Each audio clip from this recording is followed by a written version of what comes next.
karma and dharma. Mostly in all religions, including Christianity, it is the duty of the faith and God to maintain harmony and moral in civil society. Religion advocates ethics and values to society through religion, and these ethics and morals are the words of God or gods.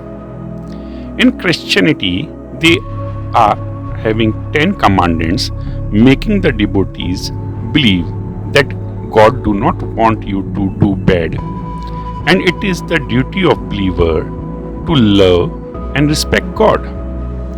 And therefore, devotees and believers all of their lives remember these 10 commandments as touchstone and a ticket for the heaven. But for Hindus, there were no 10 commandments and no religious compulsions for hundreds of years. For Hindus, the touchstone of moral life was karma, that is action. The only criteria of fruits, if one does good actions, he get good results, or vice versa. The theory of karma is the only matrix for moral in Hindus. These karmas are very much and clear defined in Shrutis and also in Upanishads. The man reaps what he sown. This concept influenced so much that even other religions residing on this land accepted that action should reap fruits. And these course of action was prepared according to the concept of right knowledge, which philosophies advance ahead to clear the reality. Katha Upanishad in chapter 2, page 5 illustrated says, those who are wrapped up in imperfect knowledge fancy themselves alone wise and learned. They wandered about floundering and deceived like the blind led by a blind who is himself blind. The basic aim of philosophy in Hindus in leading a life in accordance to the true knowledge, and it was to lead a better society. The code of conduct was prepared on right knowledge, and there were schools that provide codes to societies. In the history of India, page 17, the Arthashastra of Kautilya contains a lot of information which shows the prevailing system of ancient India. It is not only gives the detailed information regarding the system of administration, but also give an idea of the social and religious life of the people. Patanjali Mahabhashya and Panani Ashtadivyayi are work on Sanskrit grammar. The theme of these laws were every man has a right and to monitor that they perform their duties beforehand and knows their penalties. Transgressing them, the system was made according to the duties and right corresponding to the principle of karma. Good action leads to good results. Scholar portrayed clear picture of Hindu society at that time it was initiated, and they asserted that there was a high moral life with joyful and peaceful society.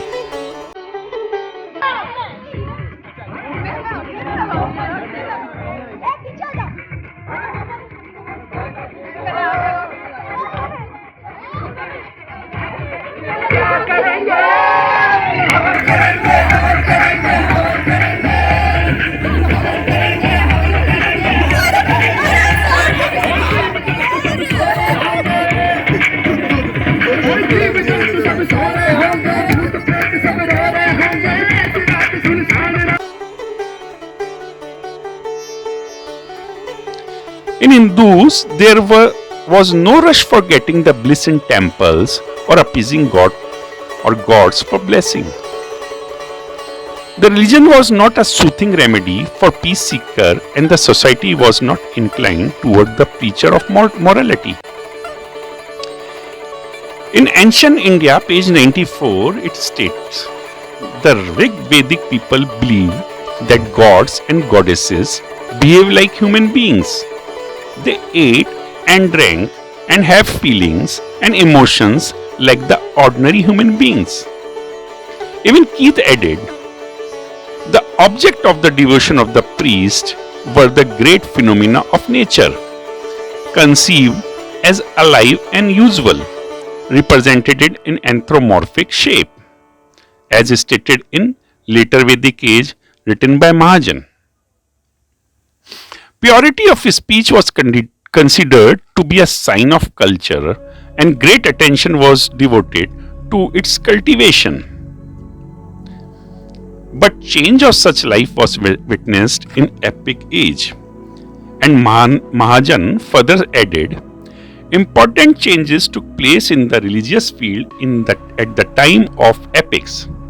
The Vedic gods were suppressed by Brahma, Vishnu and Shiva. Indra, Surya and Varuna were relegated to the background. God and goddesses like Ganesha and Parvati became popular. Avatar, or the doctrine of various incarnations of Vishnu, became popular. Ram and Krishna came to be worshipped as the incarnations of Vishnu.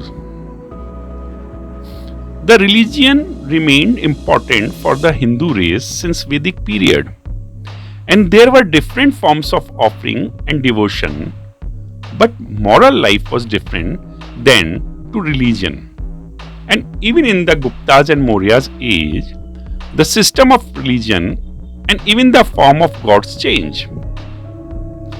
Even when the form of religion was changing in the ancient India, the morality was based on the reasoning. And when there was high moral witnessed in the society, the graph of development also went up.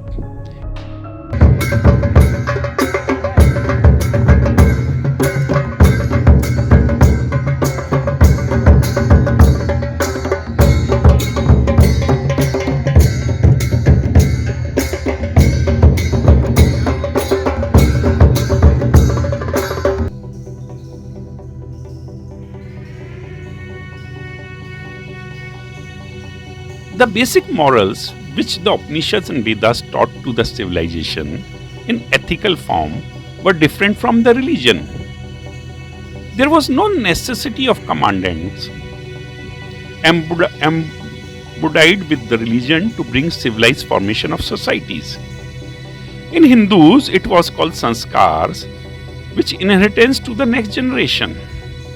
The family setup was so fabricated that children learn the moral within family.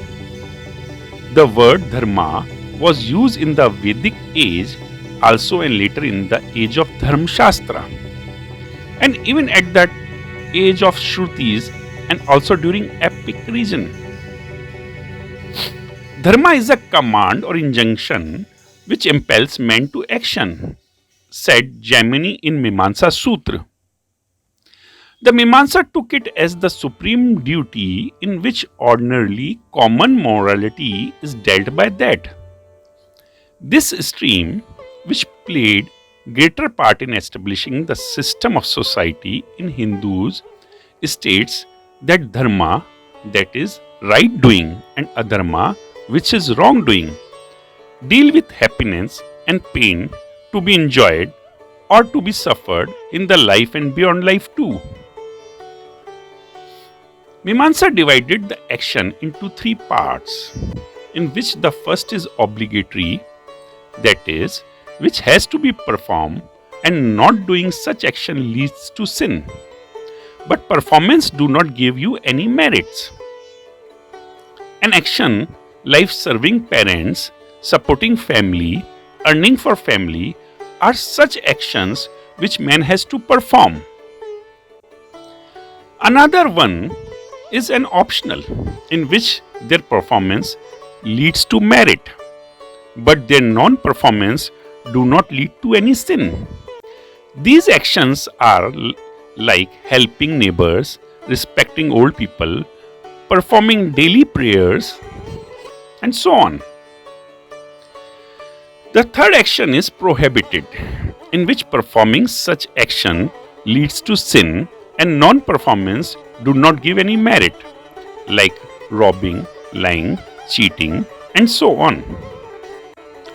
This school of philosophy so much regards the action that they maintain that karma is the cause of bondage, and therefore to get liberated one has to perform actions according to the dharma, that is, means prescribed actions.